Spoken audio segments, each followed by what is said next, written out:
Good morning. Zomati chifundi na serikali mukambula ku inquiry kumafuna kumwa opyeza kumaoneka ngati kuti inoyo ndeni mabigi imene sigwira.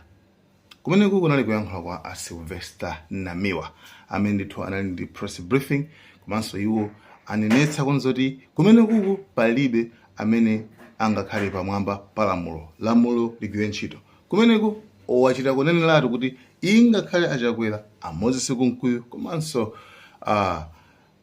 SG awa former SG kuti bandana wala amene achimwendo okay Rashid Chimwendo banda akuti amene ndi sikuti apulumuka iwo waso akuyenera kumene kuabwere ndipo akuyenera kuyankha komanso zomati asilikali makuti zimene zozo ayi mtulankhani ndithu anayesesa kuyema nkufunsa kuti Anamiwa makamaka munena ndani inuyo chifukwa kumunji kwabwera asilikali ambirimbiri iwanna kuti no akuzidziwa amene apanga zimenezo amene akuoneka kuzoti afuna zikhangata zopyeza azipanga intimidate amene upauka akuzidziwa koma zimenezo sizitheka. So Anamiwa ndi aja amene ndithu nthawi ina yake mu nthawi ya achakwera Anamiwa amene ndithu pasimama kulilongwe uko mdziko la Malawi amene ndithu adachitidwa chipongwe ndi kagulu kena ka anyamata otchedwa kuti adzikwanje kuchitidwa chipongwe kumenyedwa ndi kukhapidwa pamaso pa apolisi komanso asilikali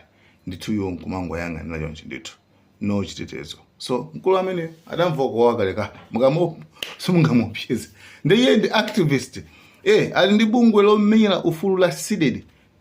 So tamumveni zimene ndithu iyeyo akunena. Zikomo kwambiri ine Imon Pilingo kuzodiya kufunso langa ndiloli ngono kwambiri mwanenapo kuti mapeka chitsanzo cha akuluakulu ena IMDF amene mukupanga aleji kuti amapanga intimidate amamembala a komiti aja pofunsidwa. Are you in a position yoti mutha kutiuza kuti which one poti kumalo kuja kwaonekera akuluakulu a IMDF ambiri sabata imeneyi komanso sabata atha mutha kutiuza kuti ndi ati amene mwina amaopseza akamayankha mafunso awo. Zikomo kwambiri. Funso kuno kwambiri meji mavuta pamalayi panopa anthu amene munapasidwa mphamvu kuti mukhale mipando kuti mukhale atsogoleri amalawi maona ngati anthu opusa ndifa yake mapanga zanu mosaganizira amalawi. Someone told me kuti there are some sectors of this society that look down upon Malawians as if they are daft. Amalawi timangosunga ulemu. Amalawi si anthu opusa.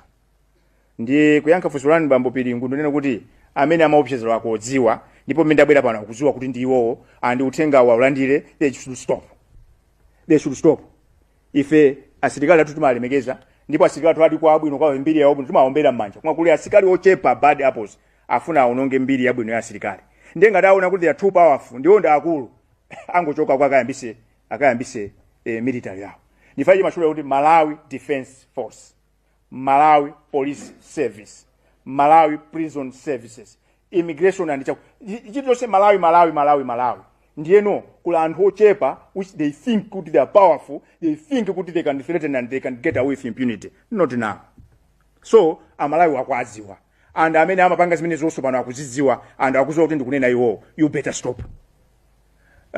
Kuti muzo kuti Malawi they are not daft.